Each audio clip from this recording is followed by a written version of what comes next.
देश की राजधानी में बढ़ती भीड़ को देखते हुए दिल्ली सरकार ने अहम फैसला लिया है। लोगों की सुविधा को ध्यान में रखते हुए दिल्ली सरकार ने डीटीसी के बेड़े में बसों को बढ़ाने का ये फैसला किया है।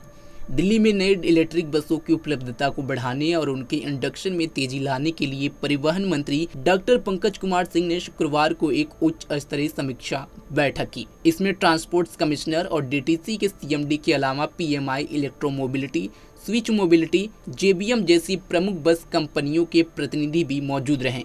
बैठक के बाद परिवहन मंत्री ने कहा कि हम सार्वजनिक परिवहन को तेजी से बदल रहे हैं। अगले 2 महीनों में दिल्ली की सड़कों पर 500 नई ई बसें उतरेंगी और साल के अंत तक 1000 बसें इससे और जुड़ जाएंगी, जिससे लोगों को साफ सुथरी और बेहतर यात्रा का विकल्प मिलेगा। उन्होंने बस निर्माता कंपनियों को निर्देश दिया कि नई बसों की सप्लाई की स्पीड बढ़ाई जाए ताकि अधिक से अधिक संख्या में और जल्द से जल्द नई बसों को सड़कों पर उतारा जा सके। परिवहन विभाग के अधिकारियों ने मंत्री को बताया कि बस डिपो में सिविल इंफ्रास्ट्रक्चर के निर्माण और डिपो के इलेक्ट्रिफिकेशन की प्रक्रिया तेजी से चल रही है और ज्यादातर जगहों पर अपने अंतिम चरण में है।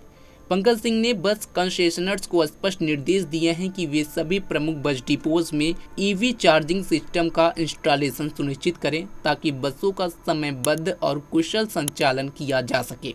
उन्होंने हाल ही में देवी स्कीम के तहत लॉन्च की गई मिनी इलेक्ट्रिक बसों के लिए भी एक सुव्यवस्थित रूट रेशनलाइजेशन प्लान लागू करने और इन बसों के रूट्स का अधिक से अधिक प्रचार करने का निर्देश भी दिया है ताकि अधिक से अधिक लोग इन बसों में सफर कर सकें। दिल्ली सरकार ने देवी स्कीम के तहत दिल्ली के कई इलाकों को परिवहन से जोड़ने का काम किया, जिससे आम लोगों को राहत मिले। ये बसें वहां पर चलाई जा रही हैं जो डीटीसी के बसें जहां तक नहीं पहुंच पाती हैं, सकरी गलियां होती हैं, जैसे कि संगम बिहार। ऐसे तमाम दिल्ली के कई इलाके हैं जहां डीटीसी की बसें बड़ी होने की वजह से नहीं पहुंच पाती हैं और अब देवी स्कीम के तहत उन रूटों को भी परिवहन से जोड़ने का काम किया गया है, जिससे आम लोगों को सुविधा मिले।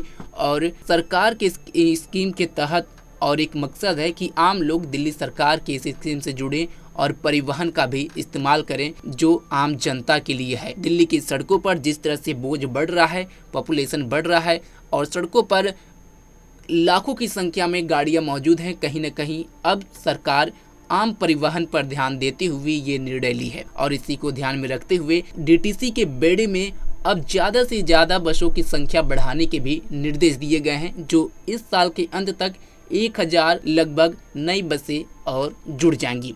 डीटीसी में जिस तरह से सद्य बीजेपी सरकार जब से सत्ता में आई है, कहीं न कहीं डीटीसी पर फोकस कर रही है और जो डीटीसी का घाटा चल रहा था उसको भी अब उबारने की कोशिश में ये सरकार लगी हुई है। फिलहाल सबसे बड़ी राहत यह है कि दिल्ली में अब डीटीसी के बेड़े में 1000 नई बसें और शामिल हो जाएंगी, जिससे कहीं न कहीं आम जनता को सुविधा मिलेगी। फिलहाल इस खबर पर आपकी क्या राय है, कमेंट बॉक्स में हमें जरूर बताएं। ऐसे ही तमाम खबरों के लिए जुड़े रहें हमारे साथ और देखते रहें पंजाबकेसरी.com। धन्यवाद।